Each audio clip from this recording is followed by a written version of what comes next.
Welcome back, everyone. Now, pursuant to Standing Order 1082 and the motion adopted by the committee on Wednesday, November 8th, 2023, the committee will now commence its study of Canada's diplomatic capacity, otherwise known as the Future of Diplomacy study. I'd like to make a few comments for the benefit of members and our esteemed witnesses. Before speaking, please do wait until I recognize you by name. For those participating by video conference, do click on the microphone icon to activate your mic, and please do mute yourselves when you are not speaking. Those in the room, on the other hand, your mic will be controlled by the Proceedings and Verification Officer. You may speak in the official language of your choice. Interpretation services are available. You have the choice at the bottom of your screen of either Floor, English, or French. If interpretation is lost, please do inform me immediately. In accordance with the committee's routine motion concerning connection tests for witnesses, I am informed that by the clerk that the two witnesses that are joining us virtually have completed the required connection tests in advance of our meeting. Now I'd like to welcome our esteemed guests. First, we have here in person Professor Mark Kirsten, who is with the University of the Fraser Valley and the Wayamo Foundation.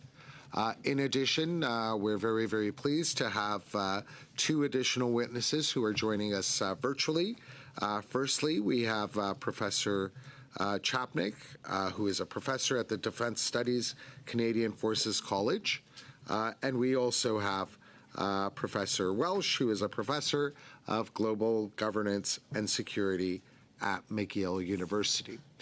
So each of our witnesses will be provided 5 minutes for their opening remarks, after which we will go to the members for any questions they may have. Professor Kirsten, since you are here in person, you have the floor, and again, you have 5 minutes. Thank you very much, Mr. Chair. I want to speak to Canada's commitment to a rules-based system in relation to the very currency of diplomacy, international law. In particular, I will focus on Canada's approach to prosecuting international crimes, war crimes, crimes against humanity, genocide, and the crime of aggression. Canada has done a great deal to support accountability efforts in recent years. Since 2022, Canada has consistently supported the prosecution of international crimes in Ukraine. Along with the Netherlands, Canada has taken Syria to the International Court of Justice over torture.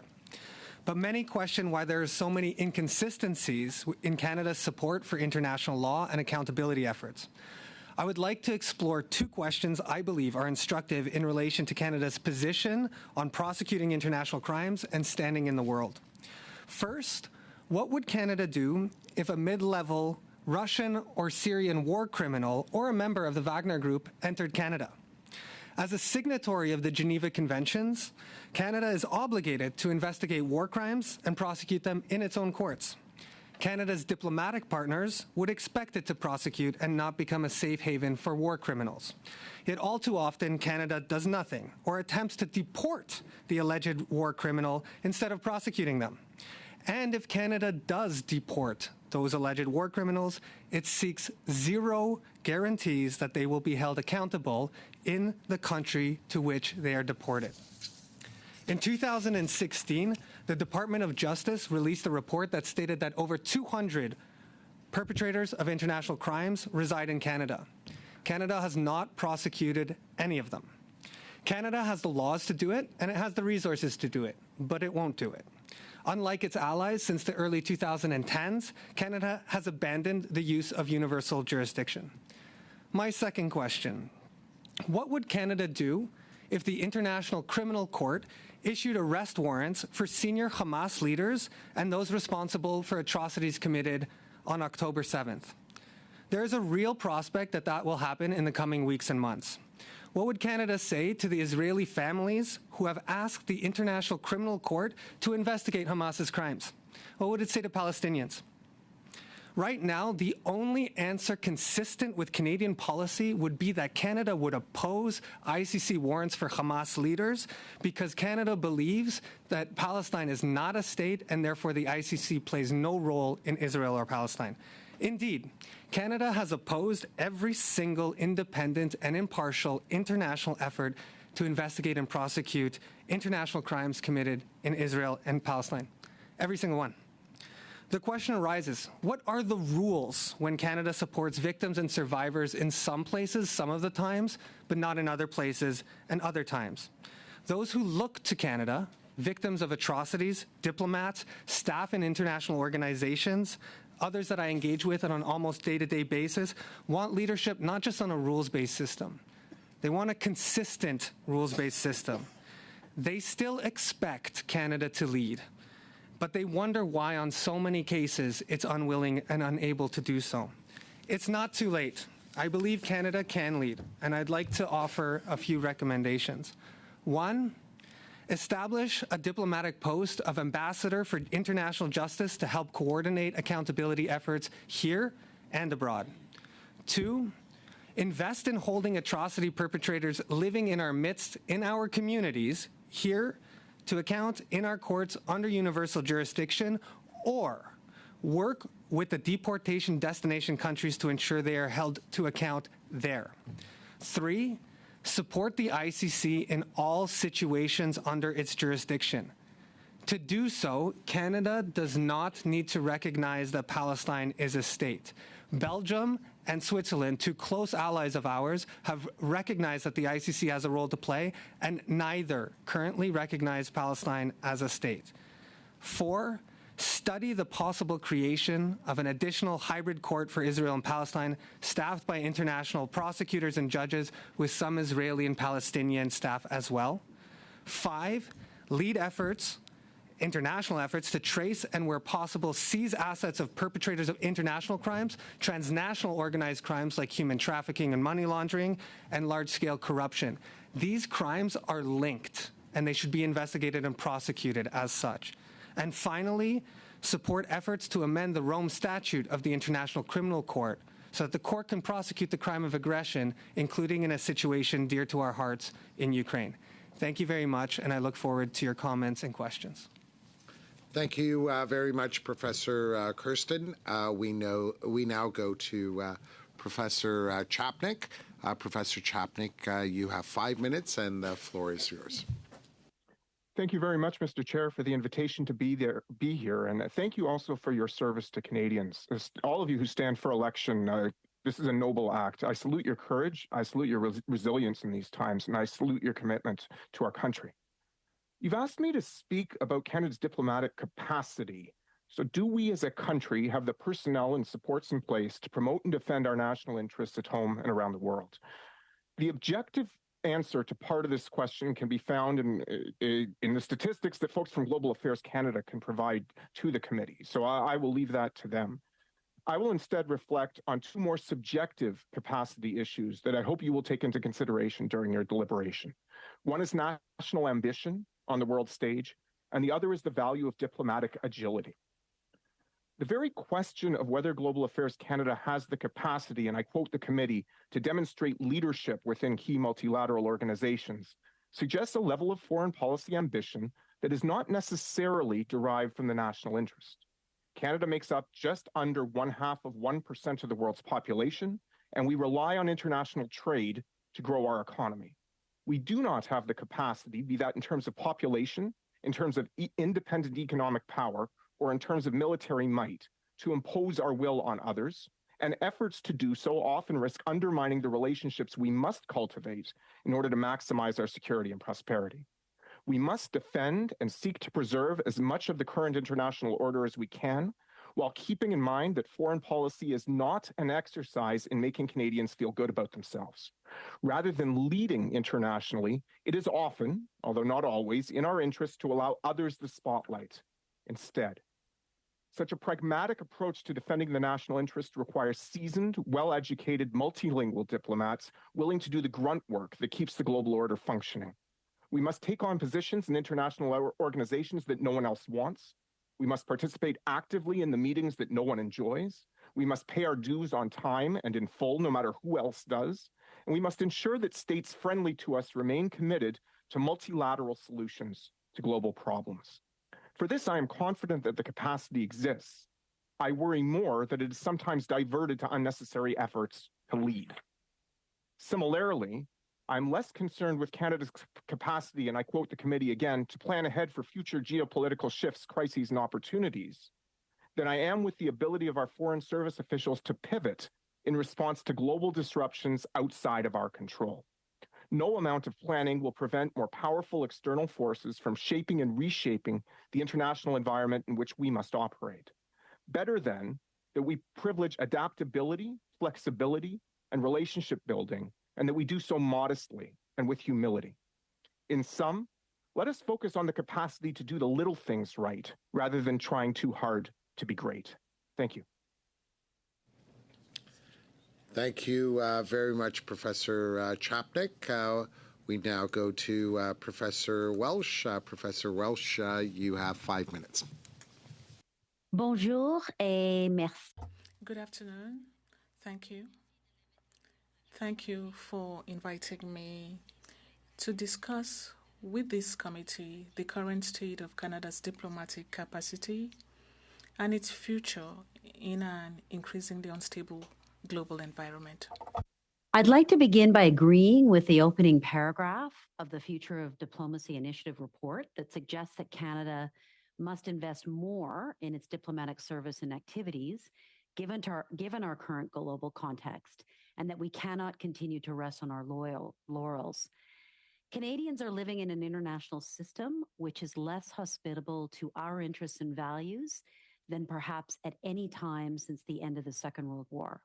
So we do need to be more strategic about our global engagement and seek to enhance our influence, especially through diplomacy. This influence is not just about guns and bombs, but a deep and granular understanding of the forces at work. And this requires presence around the world.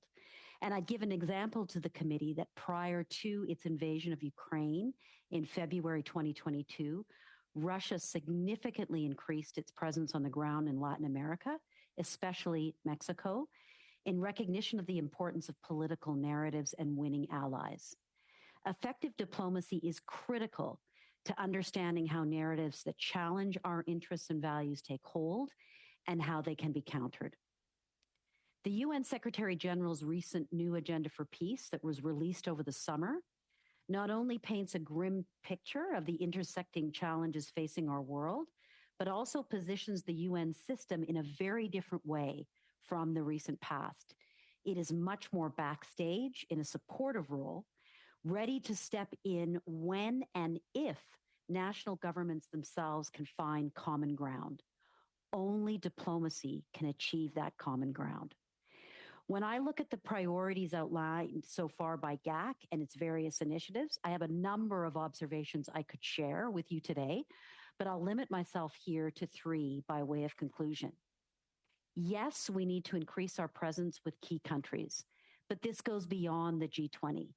We also need to be much more engaged in the Americas, where Canada's footprint has been far too light, given its strategic importance not just to us, but to the United States, and in Africa and Central Asia. But we also need to be much more innovative with our liberal democratic allies. And yes, we need to be more present at top multilateral tables. I note the worrying fact that while we're a major contributor to the UN system, our diplomatic presence is among the lowest in the G7. But we also need to expand diplomacy beyond traditional multilateral institutions, which may not be the forum in which key advances are made. And I can give an example of post-pandemic priority diplomacy in the Q&A if this is of interest to the committee. Secondly, and our previous speaker alluded to this, Canada's diplomatic capacity needs to include a much more robust and cutting-edge system for foresight and scenario planning, an exercise that needs to be clear-eyed about how threats to states and the individuals within them could unfold and how they intersect. It has become clear to many of us in the research and academic community that GAC has lost that policy planning edge and needs to develop much better long-term assessment of trends and their potential impact. It could also look to other countries whose governments are key funders of research, and I point here to the Foreign and Commonwealth and Development Office of the UK. Third and finally, there's a sustained discussion of the need for GAC and Canadian diplomats to engage more strategically in communication. Yes, I'd agree, but this must extend beyond public relations to real substance. Above all, if GAC and the federal government wishes to sustain support from Canadians for a new foreign policy direction, it must speak honestly, openly, and often about the dramatic changes in the international environment and particularly the threats facing our prosperity, security, and political values. This is something I fail to see. And linked to this, I would recommend taking great care with the recommendation for Canada's diplomacy to be open and connected. In many ways, this is true. But with respect to the particular comments on diaspora communities, I think both our political leaders and civil service have operated with an outdated approach. Canada's core challenge going forward will be to ensure that our diversity still enables us to have a coherent national interest that we can define and promote, that may be at odds with what some diaspora communities might wish. As a final point, the Future of Diplomacy initiative calls for a whole of government approach to tackling crises and pursuing Canadian interests. And it suggests that GAC should lead it. But with the deepest of respect, I would question whether other federal government actors still look to GAC to chart the overall overarching direction for Canada's foreign and global engagement. And given that Canada has not updated its foreign policy strategy in almost 2 decades. Thank you for your attention. Thank you very much, Professor Welsh. We now go to the members for questions. Each member will be provided, for the first round, it will be 6 minutes each, and we start off with Professor Abultaif. Thank you, Professor Knowles. My apologies. In light of so many professors. Well, Congratulations. Thank you, Chair, and welcome, Mr. Gerson again. And thank you, Professor Chapnick and Ms. Welsh. Knowing that the new dynamic that really presented itself on the world stage for the last at least decade or two, Canada seemed to be not as active as it can be, or the expectations of Canada's role on the world stage in the mind of Canadians rather than the rest of the international community. It can be at some point surprising. I think there's a bigger expectation of our role than that we can do, or that we really can play a bigger role, but we haven't been able to somehow translate this into a policy and a role, and maybe the personality too, to be able to be as effective as expected. So if we're just to do an overview of comparison between the past and the present, where do you see Canada's international role now and Canada's diplomacy? And I like the three of you. I'll start with Professor Chapnick to weigh on this. Thank you. Thank you very much. Mr. Chair, I think if we want to compare historically, we have to take some context into consideration. Historically, when Canada's reputation was at its best, the world was infinitely smaller. And as a result, it was a lot easier to stand out, particularly in the 40s and 50s when our reputation was at its peak. Europe was rebuilding. Germany was a defeated country. We had a Cold War beginning, but it coming out of the Second World War, Canada was one of the 4 most powerful countries in the world for a very brief period.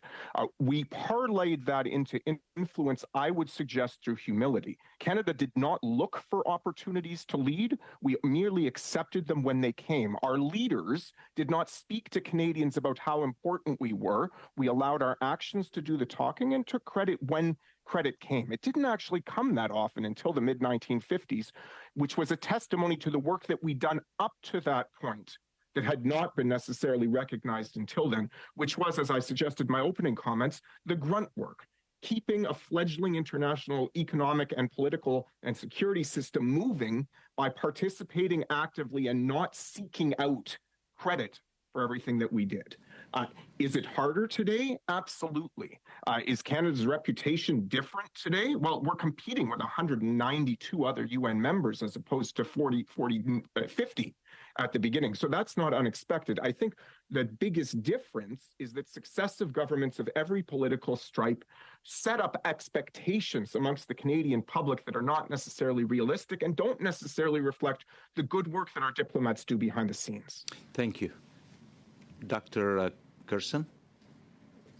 Thank you very much for the question. Of course, I agree that Canada can't do everything, but where it sees opportunities to foster accountability and to work with its diplomatic partners to achieve a degree of justice and accountability, I think it should take it. And of course, I strongly believe that our ability to do so credibly is enhanced if we do so at home. And if we hold the alleged perpetrators of international crimes, as I mentioned, who reside in our communities and in Canada to account here in our court system, as we're able to do, our credibility abroad will increase because people will see that we are willing to walk the walk and not just talk the talk. And again, I want to reiterate that Canada has done some good things. It has led it is helping for the push for the creation of an international anti-corruption court.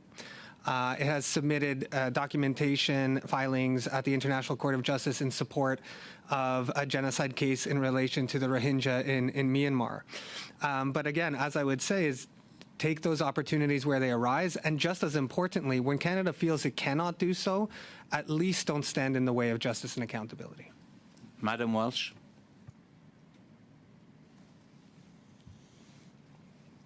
Thanks very much. I would like to echo the theme of Professor Chapnick, that it is critical in the current environment that Canada and Canadians are living in, that we don't make our foreign policy just an extension of domestic politics. The situation is far too serious for that. And our search to have a headline or to be shown to be leading can really divert us from thinking about where our capacity can really have an impact. And many times we will have an impact and it will not be visible. I'll give you the example of the NATO meeting last summer, where there was a very difficult issue on the table, which was Ukraine's membership of NATO, and it was clear that Ukraine was not going to get the answer that it wanted.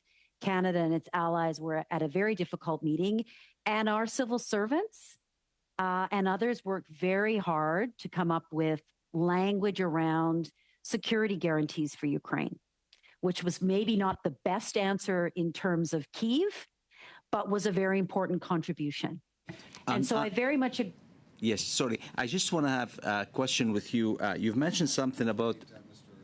If you're out of time, it's 12 seconds past 6 gone? minutes. Yes, Okay. I'm afraid so. So we now go to MP Damoff. You have 6 minutes. Thank you, Chair, and thank you to all the witnesses for being here today and for your testimony and expertise. You know, in 2022, Minister Joly committed to transforming Global Affairs Canada to better serve Canadians amidst increasing global uncertainty, and we're certainly seeing that around the world. Increasing security crisis, complex challenges that we need to overcome. I want to first start by thanking all those that do work in Global Affairs Canada. Their dedication and commitment is really impressive, and I think all Canadians owe them a debt of gratitude. I wanted to focus on consular services because none of you touched on that. And, you know, it's not just cases like the two Michaels, which are so public. We've recently seen, you know, hundreds of Canadians being evacuated from Israel and Gaza, but there are also, less well-known cases that never make it into the newspapers. And I'm wondering if maybe Ms. Welsh, you could start, and then if any others want to jump in, where you see us in terms of consular services and how we can be improving what we're doing there.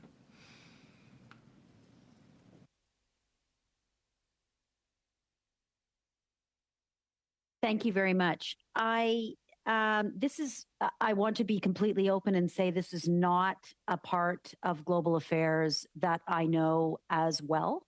And I think you are absolutely right to begin by applauding those on the ground.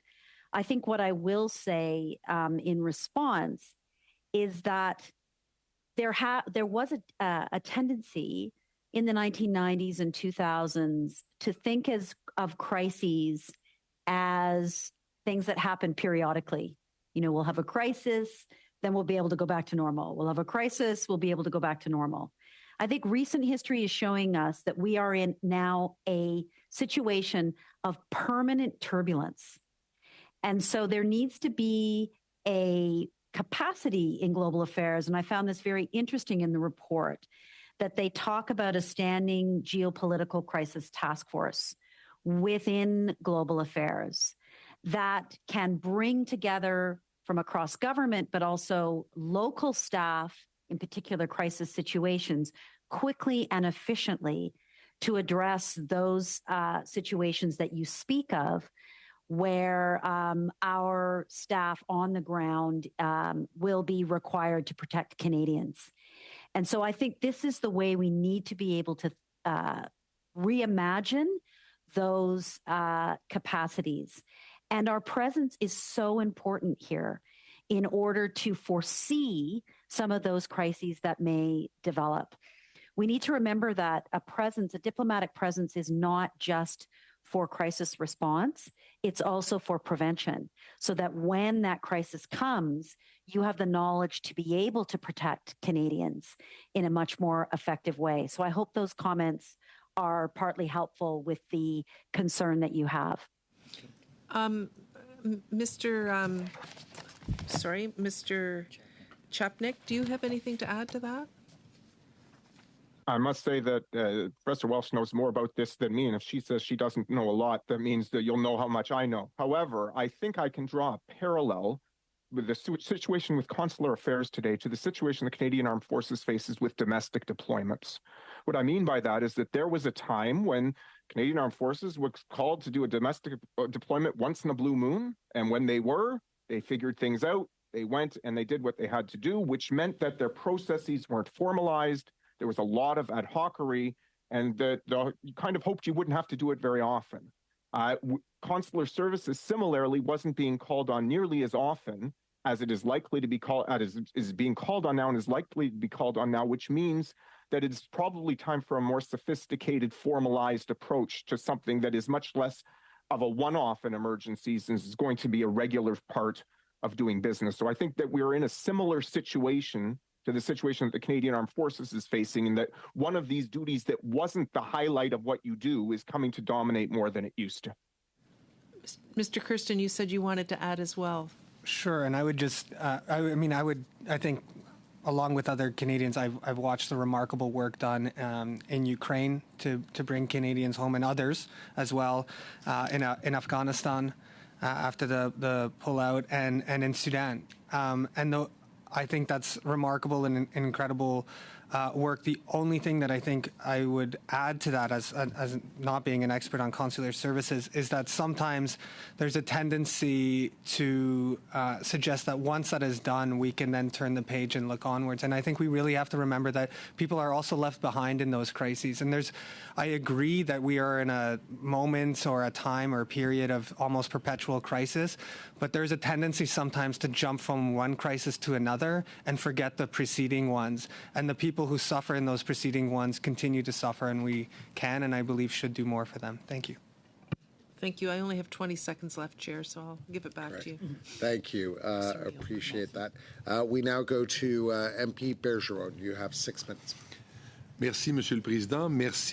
Thank you, Chair. Thank you, witnesses. Thank you for coming. to clarify us on the future of Canada's diplomacy. There is no doubt that Canada has lost a lot of influence over the past decade.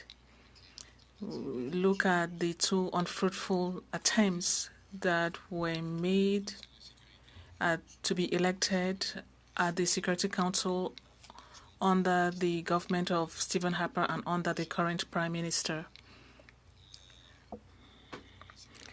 I've heard Madam Welsh's recommendation for us to refocus on some areas of the world.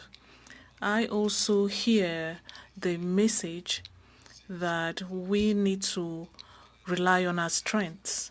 But Canada is not a strong military power, nor a strong political influential power, nor a strong economic power, but is able to stand out in some areas.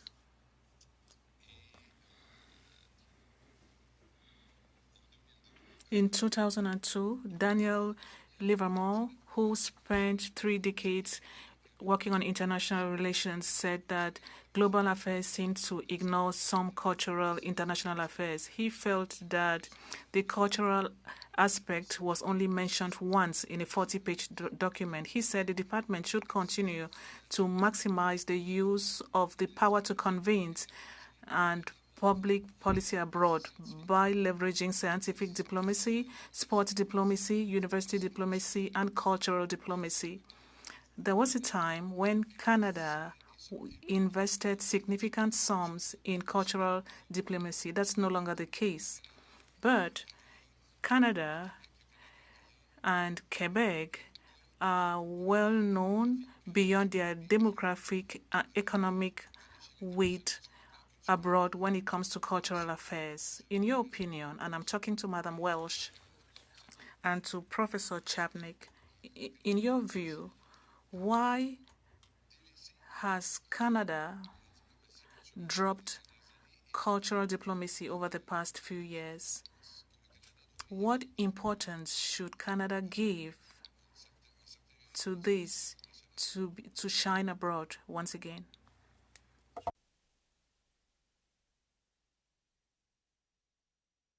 Merci beaucoup. Thank you. The discussion. I have 2 sets of comments in reply. The first is that I think there's a dangerous tendency to believe that the current environment we are in favors hard power almost exclusively as opposed to soft power. And I don't completely agree with that. I do think that the soft power resources, particularly of liberal democracies, are going to remain incredibly important because we have a number of countries in the world today that are incredibly worried about an international system that becomes divided between great powers in which they will be forced to choose a side. And therefore, we need to understand in very granular ways how and why they take the positions they do on certain issues like the Ukraine invasion, which the ambivalence of many countries in the global south was in many respects a surprise to diplomats and others in the Western world, when I think a more deep understanding through the exercise of soft power and closer relations may have provided information that would have helped. I think also culture can help in countering narratives. It can be a very attractive way of creating closer relationships. And I would just say in conclusion that I've been sitting for the last year on a panel by the Canadian Council of Academies on Canada's scientific and innovation partnerships. And one of the messages there is that it's precisely in an era of geopolitical competition where relationships among scientists, and I include in here not just hard sciences, but social scientists, is absolutely critical. And US scientists and Chinese scientists are still engaging with one another today. And that is precisely the kind of cooperation and engagement we need to sustain. Professor Shepnik. Pardon-moi, je vais répondre en anglais parce que si je I will speak in English because if I speak a lot of French, you would laugh. You asked why we have taken the emphasis off cultural diplomacy. I think you may be referring to, in part, the cancellation of the Understanding Canada program, which was a series of Canadian studies programs that allowed students from around the world to come to Canada to study briefly and spend money in our economy, I should add, gave opportunities for Canadian scholars to teach Canadian studies in other countries abroad. I think was a fantastic program. I mean, I'm sure it had its bureaucratic issues, but a theoretically fantastic program, not expensive. But the challenge with a program like that in times when governments are managing their budgets is twofold. First of all, it's very difficult to measure the outcomes. It's very hard to be able to prove tangibly to members of parliament that this exchange program created this result for the national interest. At the diplomatic level, we're pretty confident it had, but it's very hard to put that on paper. And the second challenge is that one of the great constituencies for this program are people in other countries. They neither vote nor have a voice at a forum like this to express to members of parliament and decision makers how valuable these programs are. So it is my deep regret that this program was canceled. I hope it is revived. Thank you. We next go to MP Matheson. You have 6 minutes. Thank you. Dr. Kirsten, you had talked about Canada being a strong proponent of the rules-based international order, and I think that there's a my concern, of course, is the consistency of that, that happens throughout, and that we are seen to do that no matter who's involved. And of course, we're not seeing that, as you had mentioned, in the position that Canada has taken in terms of the conflict in Israel and Palestine. So can you explain more about Canada's actions toward the ICC and the ICJ in the context of Israel and Palestine, and including Canada's submission this summer to the ICJ? And then why there's a different response when you compare that to Ukraine and Syria, and what that impact is? Thank you for the questions. In terms of the International Criminal Court, it's Canada's position is just simply that Canada does not recognize that Palestine is a state, and therefore that the ICC can't investigate in the country. What is notable about that, I think, is that members of Parliament have repeatedly also expressed their desire for Canada to investigate in other situations in other countries that are not member states of the ICC, including in China over the Xinjiang atrocities and including in Iran over its atrocities. And I think those efforts are welcome.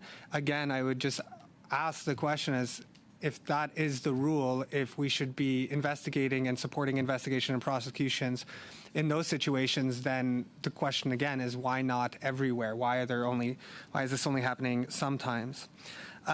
With respect to the International Court of Justice, Canada submitted a filing this past summer against the International Court of Justice's potential proceedings in relation to the legal consequences of the occupation in Palestine. I actually have a copy here, and I think what is concerning there is at the very same time as it was doing that, it was rightfully bringing Syria to the International Court of Justice with the Netherlands over torture. And again, this raises the question of why is it okay for the ICJ to hear proceedings in relation to Syria, but not in relation to Palestine? And perhaps most disturbing about the filing of Canada at the ICJ was that it basically amounts to saying that Canada believes that international law has no role to play whatsoever in the context of peace between the Israelis and the Palestinians. So, in terms of that position that Canada has in regard to the potential war crimes or other crimes, especially committed in Israel and Palestine, and then now Canada's refusal to call for the ceasefire, can you talk about the impact on Canada's future in terms of diplomacy, our credibility in the eyes of the international legal world?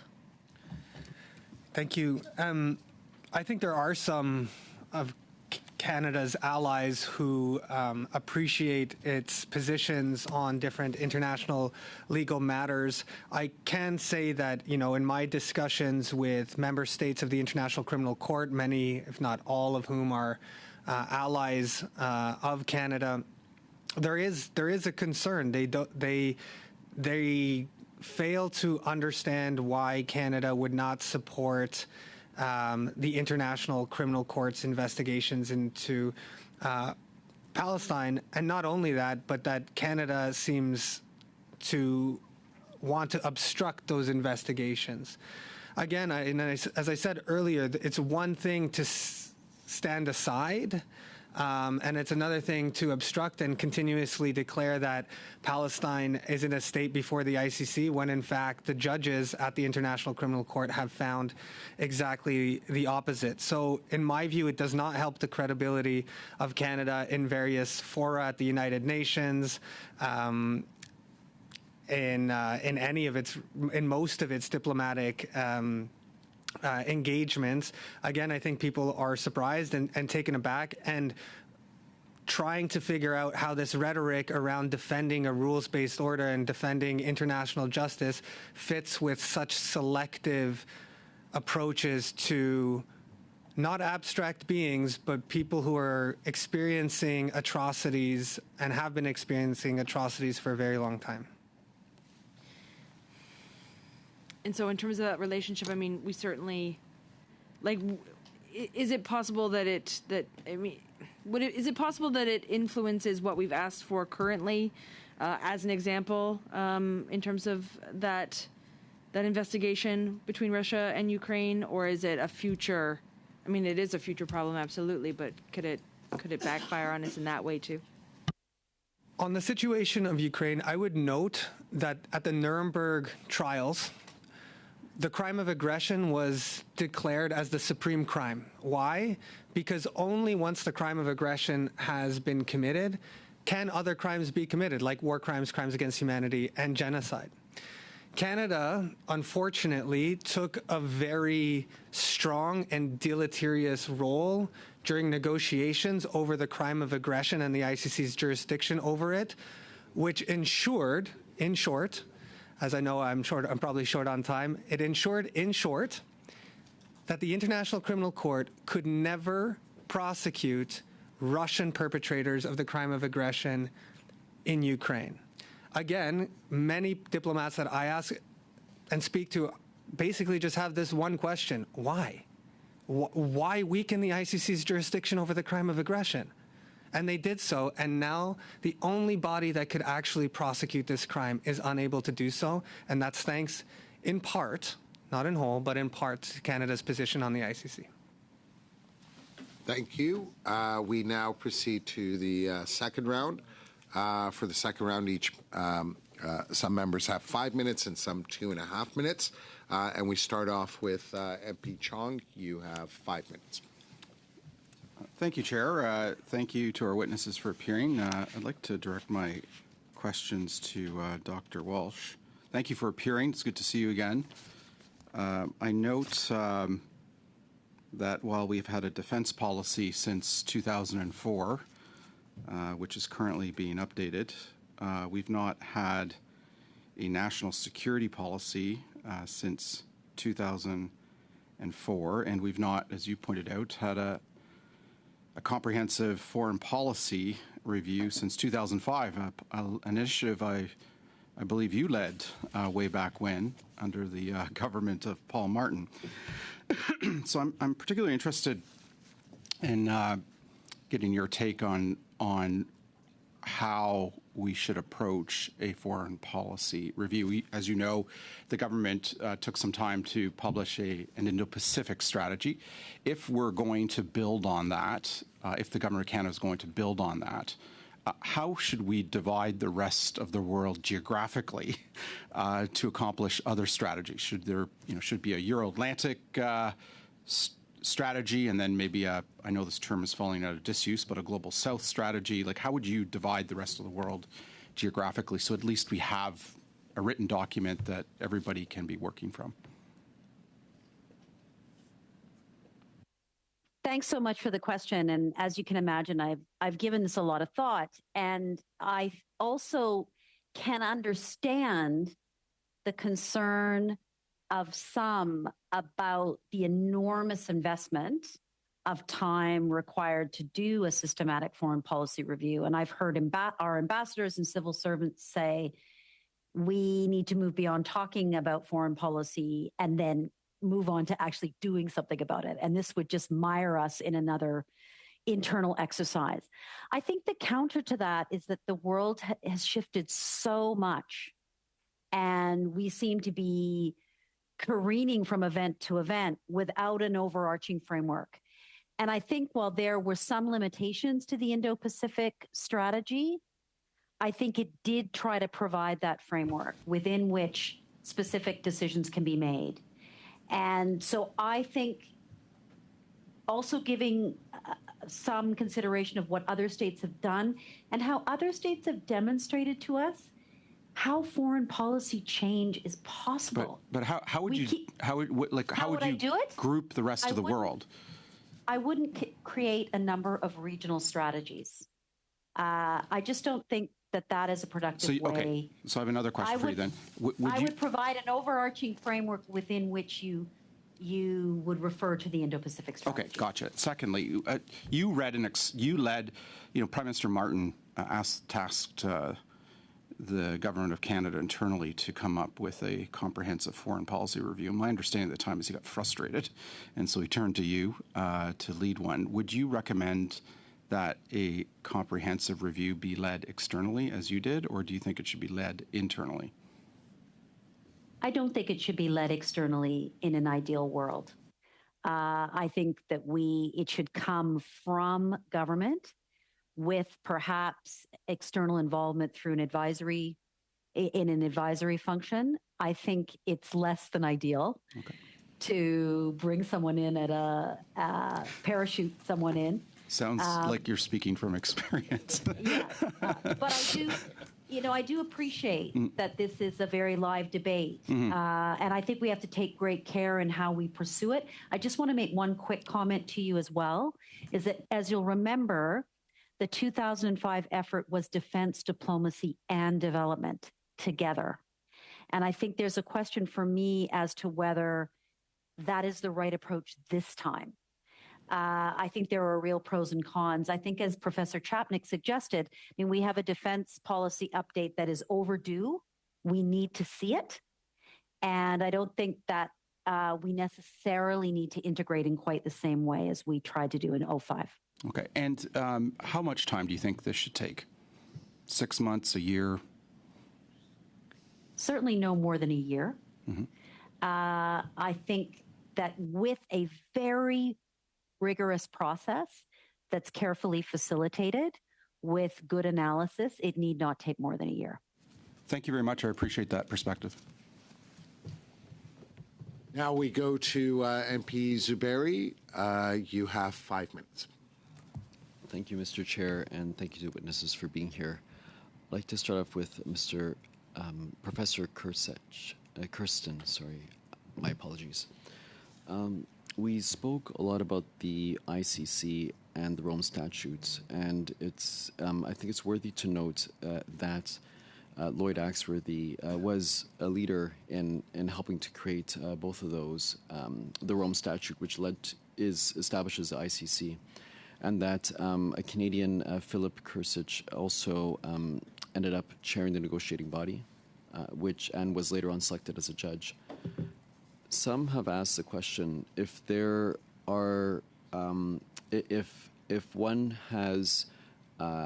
poses another question with respect to potential crimes being committed by either of the parties in the Middle East conflict, which would be the adjudicating body where one would go to look at potential crimes and have them adjudicated upon? The question, and indeed, Canada played an absolutely indispensable role in creating the International Criminal Court.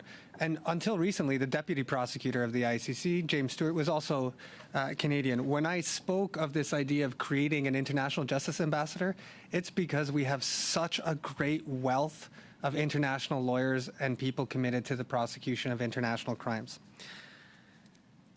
I think, in response to your question, is that the most appropriate body to currently investigate and prosecute international crimes in the Middle East conflict is the International Criminal Court.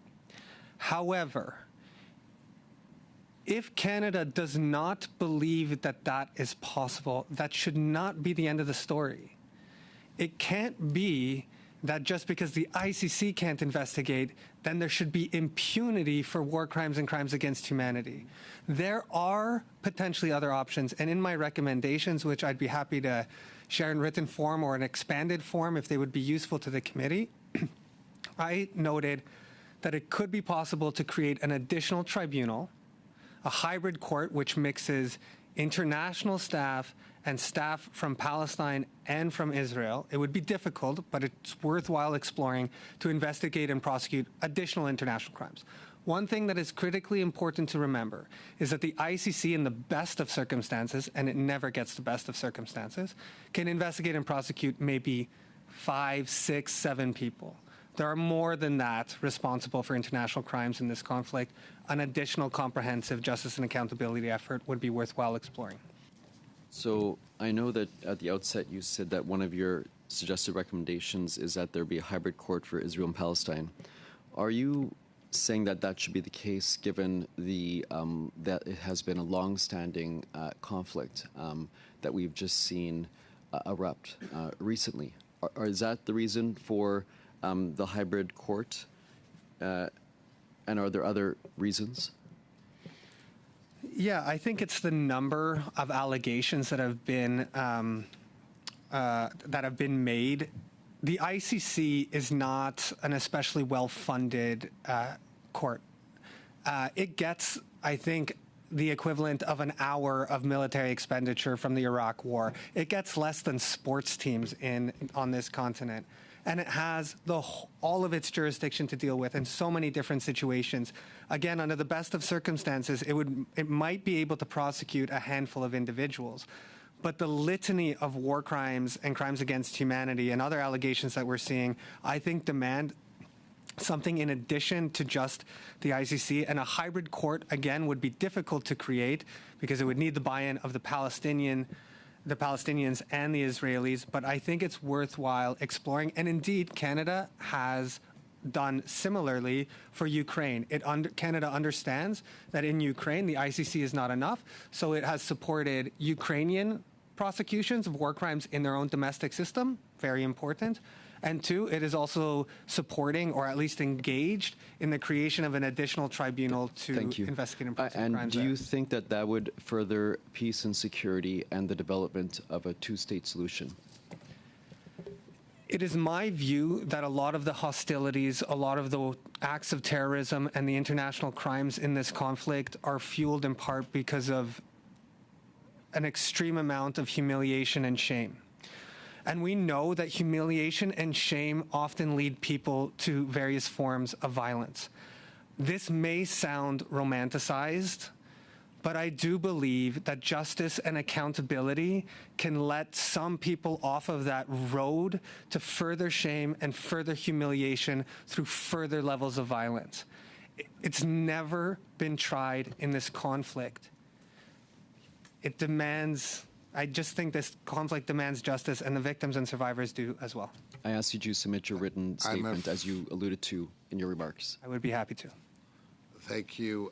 We now go to Mr. Bergeron, 2.5 minutes. MP Bergeron. C'est tellement dommage qu'on manque. It's a pity we don't have enough time. It's a very passionate topic. Professor Chapnick, some diplomatic appointments could appear surprising. Stéphane Dion in Germany, France, EU, Bob Rae at the United Nations. Positions that have been vacant for months, like in France and in China. In an article published in December 2022, the future of Canadian foreign policy, why diplomacy must matter again. You highlight two critical points: partisan appointments and appointment of deputy ministers who lack the necessary training. What do you expect as modification when it comes to these possible appointments? Merci beaucoup pour le. Thank you very much for the question. On partisan appointments, I understand the purpose of a partisan appointment. There are times in Canadian history where the government of Canada wants to be represented on an issue that matters by someone with the ear of the Prime Minister directly. When that happens, for example, when Canada was on the Security Council in 1989-1990, Prime Minister Mulroney thought that that was a very important role, and he wanted to make sure that the Canadian permanent ambassador could speak to him directly, not have to go through a foreign minister or any other bureaucracy. He appointed Yves Faultier, a personal friend. Mr. Faultier had his cell phone number, and we didn't have a lot of cell phones back then. And as a result, when Canada was trying to make a difference on that file that mattered personally to the Prime Minister had better access than he would otherwise. I am comfortable with partisan appointments like that. I do not believe that any Prime Minister could have 6 or 7 or 8 or 9 files that are that important on the international stage at the same time.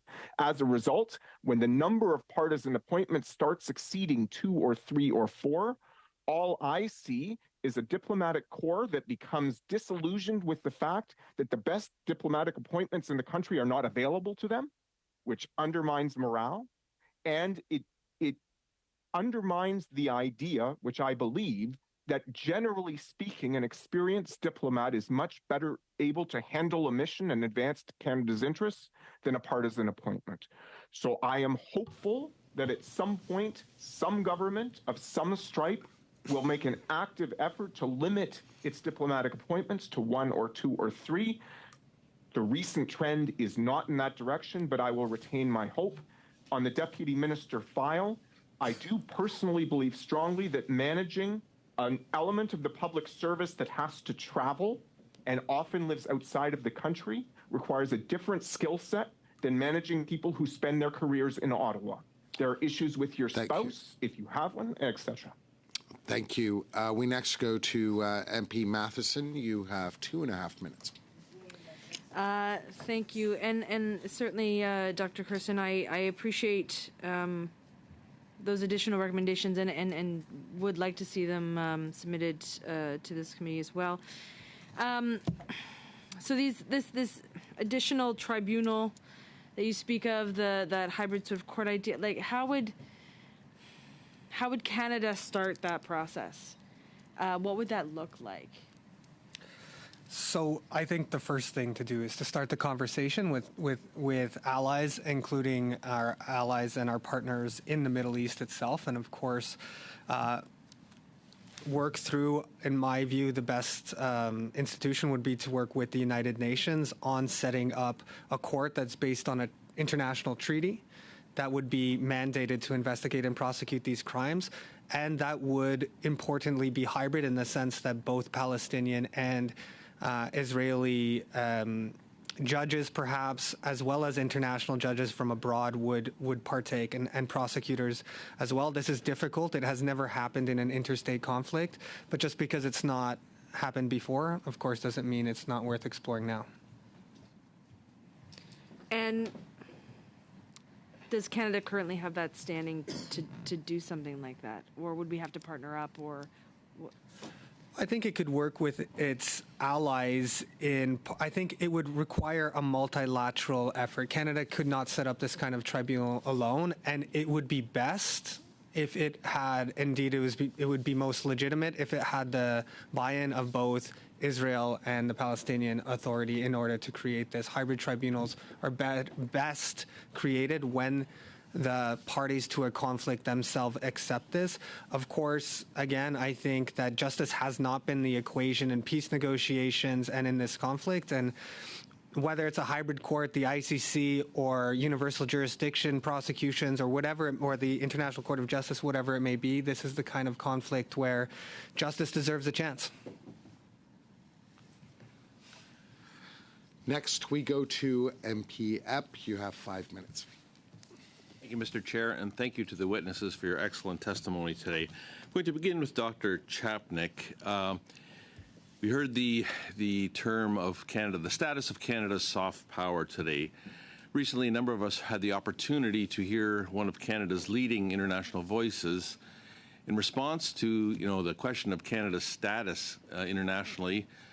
This voice chided and said basically Canada should do less preaching and should uphold its international commitments if it wanted to secure a greater voice internationally. Dr. Chapnick, would you agree with that statement? I would agree that we have a habit over the last 15 to 20 years of using rhetoric to express as foreign policy. I don't think it is effective. I don't think it is effective at all. However, I don't think that the reason to cut back on the rhetoric is so that we have more influence. I think the reason that you cut back on the rhetoric is because that's not how diplomacy works and it's not helpful. If we end up with more influence, that's wonderful. But the point is, it's just bad diplomatic practice of any government to toot its own horn and to speak to criticize when it's unwilling to take the same criticism itself. It's just not good practice. Dr. Welsh, please. Same question. I think I'd largely agree that it is much more important for us to be on the ground making a difference than relying on rhetoric. And also being concerned about our place in the world. Sometimes I like to say we've made it too much about us, right? Are we part of this club? Are we being neglected? Are we getting credit? This is not the behavior of a grown-up power. I think we need to be much more focused on the results and the pursuit of our interests and values. And I think that's also a matter of a certain amount of consistency that Professor Kirsten has talked about. And I'll just say one thing in closing. I've found it curious that we continue to talk about the rules-based order and preserving it. I think that particular rhetoric risks putting Canada on the side of the status quo. There are many, many countries around the world who feel the rules-based order has at times served up injustice and inequity and hierarchy. And I think it's much more important to talk about a rules-based order, one that involves some of our current rules, but also reform. And if we spoke more in that kind of an open-ended way, inviting a discussion about how the system can be improved, I think it would get us much further. Thank you. If I can follow up to that, Canada's investment in its international footprint is considerably lower than many of our allies. We are involved in many, many multilateral fora. So in an ideal world, we would just increase our investment. If there's too much pressure to go that route, would you shrink our presence multilaterally and be more focused? Or would you insist on further investment in the various places our feet can tread? Thank you. We'll start with Dr. Welsh and then to Dr. Chapnick. I think we do need more investment. As the report indicates, we need more of a multilateral presence at the tables that matter. But of course, choices have to be made about where to engage most heavily. And I think there, as I intimated, we need to be very alert to the new institutional forms that are starting to pop up, and that frankly also we see the US being very interested in.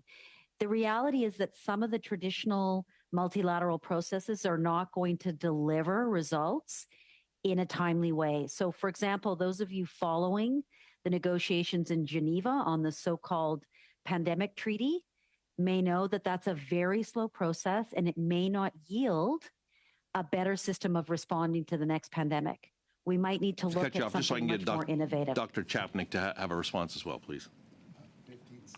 I recognize there probably won't be more money, and therefore I won't tell you I would just ask for more money. What I would suggest to answer your question is my concern is our ability to pivot, that events take place that are outside of our control. We don't can really control much about the world order today. As a result, I want to be everywhere. I want to be everywhere with good people, even if it's not as many people as I would like to have.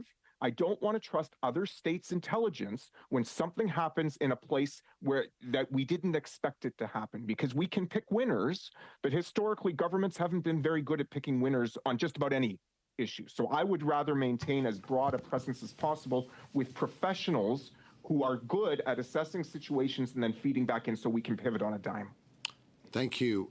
For the last round of questions, we go to MP Chattel. You have 5 minutes. Merci beaucoup, Monsieur le Président. J'aimerais ça. Thank you, Mr. Chair. We are going to talk about a different topic. I've had the chance to negotiate for Canada for over 15 years. Then I worked at the OECD, which is an international organization. And when I read the report, the discussion document regarding international affairs and the future of diplomacy, I've noticed certain things that were very important and that we should adopt. First, I'd like to have your opinion. I have 3 parts that I'd like to consider. So we'll start with Ms. Welch, and then we'll see for the others if I have enough time. So the other federal agencies also developed a network, an internal network within the diplomatic network, and it's in the discussion document. So how can we ensure that global affairs can take advantage of these synergies that are developed by other federal agencies? And how can we ensure that the people who are in these positions are able to seize opportunities for Canada so that we are well situated in the digital age of tomorrow and the green economy of tomorrow? So we need to have connections with all federal agencies. And the third part, we need to increase Canada's presence in multilateral platforms and forums. I see that international companies no longer have borders, so it's important to mutualize efforts for economic blocs. So, Ms. Welsh, what do you think about these 3 parts to my question? Okay, merci beaucoup. Let me try and answer very briefly.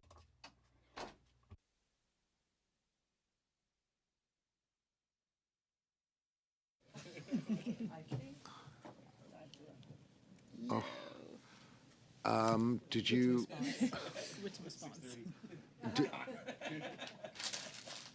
MP Chattel, did you want to ask anyone else, and then hopefully she can reconnect? Chapnik. Mr. Chapnik. Merci. I'm Thank you. that I'm stealing her thunder and her time. I think that this ties actually back into a previous member's question. I don't think it is time for a foreign policy review. I think that foreign policy reviews are only necessary when the different elements of that department aren't speaking to one another, because the results of the review are often stale by the time they are published. However, there is an element of this country where the elements are not speaking to one another that implicates your question. That's national security writ large. A national security policy review, which implicated Global Affairs Canada in all sorts of different ways, from research security to consulate to whatever it might be, but also implicated all of the departments that collect intelligence around the country, all of the departments that deal with any security issue, I think right now would be much more helpful. I'm not nearly as concerned with the results as with the process, because the process of forcing those departments to speak to one another to create a document on a timeline, I think that would meet many of your needs. Yes, the review might be stale when it's published, but the relationships that are built and the new understanding around the town of how everybody does their business on shared files, I think would be very helpful. Et d'ailleurs, vous mentionnez tout à l'heure que faut. A while ago, you said that we must do better with better innovation, not necessarily more resources. That would be good, but that would be one way to look for resources and information coming from other departments. So do better with what we have, eliminating the barriers instead of finding experts at global affairs, but looking for experts already present in other departments. That's excellent. Very quickly, maybe to Mr. Kirsten. In a position to sufficiently answer, but it's an important question. Thank you. Parfait, merci. Est-ce que j'ai encore... Thank you. Do I still have some time? Back, she is reconnected. Merci. So you're just about at the time at the 5-minute mark, but just to But there make were- up for that complication, we'll give you a minute. Un minute. Merci. Alors, Madame Welsh, Fairness to sur ce point. Thank you, Madam Welsh. On that point. Going to answer to you is that I think the development of expertise in the areas of climate change and digital technology that were identified in that report speak to the need for GAC to be able to lead, but also convene. And I think these will have to be cross-departmental expertise hubs going forward.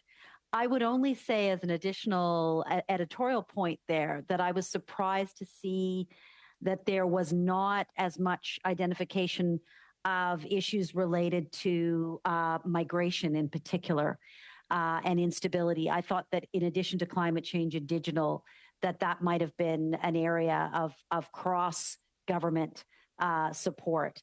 And on your question about Canadian companies, I would just simply conclude by saying, I think as Canadians know, when companies act abroad, they are sometimes Canada, and that's how they are seen. And so I know, for example, in some of the feedback I provided on the feminist foreign policy that is being developed, we made this point very, very strongly that we need to consider how our companies operate globally as part of our overall footprint and influence, because sometimes it can actually be negatively affecting Canada's place in the world. Okay, on that note, I want to thank our three witnesses. I know I speak on behalf of all of the members when I say this has really, really been a privilege, and you have given us much food for thought. So thank you very, very much for your expertise, for your perspective, and for your time. Should the members agree, I will now adjourn. Meeting stands adjourned. Thank you very much.